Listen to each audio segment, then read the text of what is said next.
നരേന്ദ്രമോദി എന്താ ഈ പറയുന്ന പോലെ ഹൈന്ദവ വർഗീയത നല്ലതുപോലെ ഉള്ള ആളല്ലേ? തീവ്ര ഹൈന്ദവ ആശയങ്ങൾ കൈകാര്യം ചെയ്യുന്ന ആളല്ലേ? അദ്ദേഹം ഈ കേരളത്തിലേക്ക് ഒരു കത്തയച്ചാൽ അത് വർഗീയവാദി അയക്കുന്ന കത്താണ് എന്ന് പറഞ്ഞിട്ടാണോ കൈകാര്യം ചെയ്യുക? അങ്ങനെയാണോ കോൺഗ്രസിന്റെ ഗവൺമെന്റുകളെല്ലാം കൈകാര്യം ചെയ്യുന്നത്? അദ്ദേഹം ഇന്ത്യയുടെ പ്രധാനമന്ത്രിയാണ്. പ്രധാനമന്ത്രി സ്ഥാനത്ത് ഇരിക്കുന്നത് വർഗീയവാദിയാണെന്നുള്ളത് രാഷ്ട്രീയ വിമർശനമാണ്. തീർച്ചയായിട്ടും അത് നമ്മൾ ഉന്നയിക്കുകയും ചെയ്യണം. അതുപോലെ ഒരു സംസ്ഥാനത്തിലെ മുഖ്യമന്ത്രിയാണ് ആദിത്യനാഥ്. അദ്ദേഹം ഭരണഘടനയിൽ തൊട്ട് സത്യം ചെയ്തിരിക്കുന്ന ഒരു മുഖ്യമന്ത്രിയാണ്. അദ്ദേഹം ഈ കാര്യത്തിൽ ഒരു കത്തയച്ചു കഴിഞ്ഞാൽ അത് വർഗീയവാദിയാണ്, അവിടെ നിങ്ങളുടെ കത്ത് സ്വീകരിക്കില്ല, അങ്ങനെ പറയാൻ വേണ്ടി സാധിക്കൂ? അങ്ങനെയാണോ കോൺഗ്രസ് ഗവൺമെന്റുകൾ ചെയ്യുന്നത്?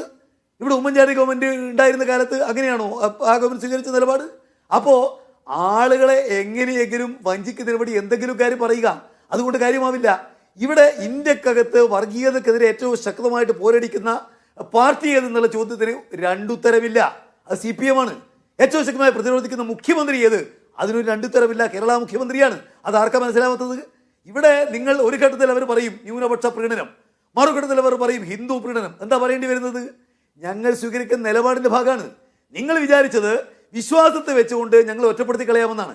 ഞങ്ങൾക്ക് ബോധ്യമുണ്ട് കേരളത്തിൽ വലിയ വിശ്വാസികളുണ്ട്. ഞങ്ങളുടെ അനുഭാവികളും ബന്ധുക്കളും ധാരാളം വിശ്വാസികളാണ്. വിശ്വാസവും മതവുമായി ബന്ധപ്പെട്ടുകൊണ്ട് വ്യക്തമായ നിലപാടുള്ള പാർട്ടിയാണ് കമ്മ്യൂണിസ്റ്റ് പാർട്ടി. എല്ലാ കാലത്തും ഭരിക്കുമ്പോൾ മാത്രമല്ല. മതവിശ്വാസം എന്ന് പറയുന്നത് വ്യക്തിപരമായ ഒരു കാര്യമാണ്. അത് സൂക്ഷിക്കാൻ, പ്രചരിപ്പിക്കാൻ, അതിനനുസരിച്ച് ജീവിക്കാൻ എല്ലാവരുടെ അവകാശം എന്ന് പറയുന്നത് മൗലികമായിട്ട് കാര്യമാണ്.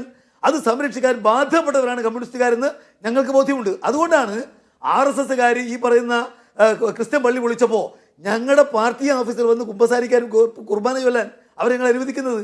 ഇവിടെ ഞാൻ ചോദിക്കട്ടെ, കേരളത്തിലെ ക്ഷേത്രപ്രവേശനവുമായി ബന്ധപ്പെട്ട സമരത്തിൽ ഏത് കോൺഗ്രസ്സുകാരനാണ് തല്ലു വാങ്ങിച്ചിരിക്കുന്നത്? ഞങ്ങൾ അഭിമാനത്തോടെ പറയും, കേരളത്തിലെ പാർട്ടി കെട്ടിപ്പടുത്ത കൃഷ്ണപിള്ള ഏറ്റവും ഗൗരവമായ മർദ്ദനം വെച്ച് വാങ്ങിച്ചത് ഗുരുവായൂർ അമ്പല നടയിലാണ്. അവിടെ പ്രവേശനമില്ലാത്ത പിന്നോക്ക ജാതിക്കാരെ കൂട്ടി അവിടെ മണിയടിച്ചപ്പോഴാണ് അദ്ദേഹത്തിന് ഏറ്റവും ഭീകരമായ മർദ്ദനം വെച്ച് വാങ്ങിയത്. ഞാൻ ചോദിക്കട്ടെ, AKG ഏറ്റവും വലിയ മർദ്ദനം വെച്ച് വാങ്ങിയത് എവിടെയാ? കണ്ണൂർ ജില്ലയിലെ കണ്ടോത്താണ്. പ്രവേശനമില്ലാത്ത ആളുകളെ കൂട്ടിയിട്ട് ഇവിടുത്തെ ക്ഷേത്രത്തിന്റെ വഴിയിലൂടെ പോയപ്പോഴാണ്. അതുകൊണ്ട് അതിൻ്റെ ഒന്നും അട്ടിപ്പേർ അവകാശം കോൺഗ്രസ് അവകാശപ്പെടേണ്ട. ഇവിടെ ക്ഷേത്രപ്രവേശനത്തിന് വേണ്ടിയുള്ള സമരം, പാലിയ സമരം ആര് പ്രഖ്യാപിച്ചതാ? ഞങ്ങൾ അഭിമാനത്തോടെ പറയും കമ്മ്യൂണിസ്റ്റ് പാർട്ടിയാണ്.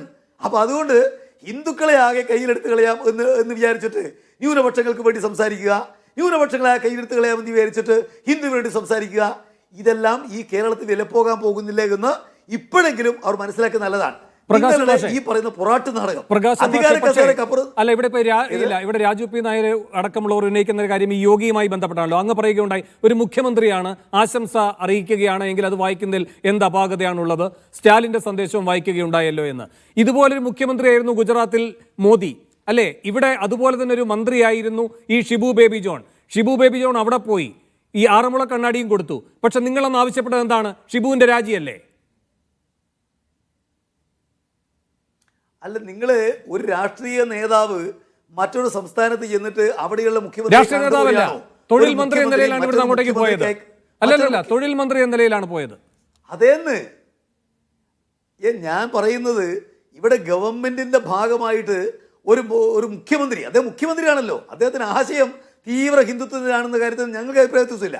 ഏറ്റവും ശക്തമായിട്ട് രാഷ്ട്രീയ പാർട്ടി എന്നുള്ളത് ഞങ്ങൾ എതിർക്കുന്നുണ്ടതിനെ, ഞങ്ങൾ തുറന്നു കാണിക്കുന്നുണ്ട്. എന്നാൽ ഒരു മുഖ്യമന്ത്രി അയച്ചിരിക്കുന്ന മറ്റൊരു മന്ത്രിക്ക് അയച്ചിരിക്കുന്ന കത്ത്, ആ കത്ത് വായിക്കാൻ പാടില്ല എന്ന് പറയുന്നതിന് എന്ത് ന്യായമുള്ളത്? ഇവിടെ അവരുടെ ജാള്യത വളരെ വ്യക്തമാണ്. ഇപ്പോൾ BJPക്കാരെ സംബന്ധിച്ച് ഇതിനെ ശക്തമായി എതിർത്തപ്പോൾ എന്താ അദ്ദേഹം പറഞ്ഞിരിക്കുന്ന കാര്യം? അദ്ദേഹം പറഞ്ഞിരിക്കുന്നത് ഈ പറയുന്ന അദ്ദേഹത്തിന്റെ വാചകം വായിച്ചാൽ, ഇൻ ദിസ് പെർസ്പെക്റ്റീവ് ആഗോള അയ്യപ്പ സംഗമം assumes much significance. അത് വലിയ പ്രാധാന്യമുണ്ട് പറയുന്നത് ഈ പറയുന്ന ഉത്തർപ്രദേശിലെ മുഖ്യമന്ത്രിയാണ്. എന്നിട്ട് അദ്ദേഹം പറയാണ്, I hope that this conclave would be successful in achieving its objectives. അവർക്ക് വിചാരമുണ്ടാവും BJPയും അതുപോലെ കോൺഗ്രസും ഒറ്റക്കെട്ടായിട്ട് എതിർത്തിട്ടും യഥാർത്ഥത്തിൽ വിശ്വാസികൾക്ക് ശബരിമല ഒരു മതാതീത ആത്മീയ തീർത്ഥാടന കേന്ദ്രമായി ആഗോള പ്രശസ്തി നേടണം എന്ന പിണറായിയുടെ സ്വപ്ന സാഫല്യത്തിനുള്ള ആശംസയാണോ യോഗിയും ഇപ്പോൾ ഈ പറയുന്ന വാചകങ്ങളിലൂടെ ഉറപ്പുവരുത്തുന്നത്? അപ്പോൾ ഈ ശബരിമലയെ പറ്റിയുള്ള യോഗി എന്ന മുഖ്യമന്ത്രിയുടെ കാഴ്ചപ്പാട് വളരെ മതേതരമായൊരു കാഴ്ചപ്പാടാണ് എന്നാണോ CPMന്റെ വിലയിരുത്തൽ ഈ കത്തിലെ വാചകങ്ങളുടെ അടിസ്ഥാനത്തിൽ? ഈ അതിനെപ്പറ്റി ഈ അയ്യപ്പനെ സംബന്ധിച്ച് അദ്ദേഹം പറഞ്ഞിരിക്കുന്ന വാചകം വേണമെങ്കിൽ ഞാൻ വായിക്കാം. അതിൽ ഈ പറയുന്ന പോലെ നിഷേധിക്കണമെന്നൊരു കാര്യമൊന്നും പറയാൻ കഴിയില്ല. Lord Ayyappa is the divine protector of dharma. His worship illuminates the path of righteous living and inspires the devotees to promote and preserve satric values. ഇത് അദ്ദേഹം പറഞ്ഞിരിക്കുന്നത്. അല്ലാതെ ഈ പറയുന്ന പോലെ ഇത് ഈ വാവരെതിരാണ്, അതുപോലെ പിന്നെ വാവരെ പിന്നെ ധ്യാനിക്കുന്നത് ശരിയല്ല, അദ്ദേഹം മുസ്ലിമാണ്, അദ്ദേഹം അതൊന്നുമല്ല അദ്ദേഹം പറഞ്ഞിരിക്കുന്നത്. അദ്ദേഹം പറഞ്ഞിരിക്കുന്നത് ധർമ്മത്തിന്റെ ഏറ്റവും പ്രധാനപ്പെട്ട ഡിവൈൻ പ്രൊട്ടക്ടർ അതാണ് അയ്യപ്പൻ എന്നാണ്. അത് പക്ഷെ പ്രകാശൻ മാഷേ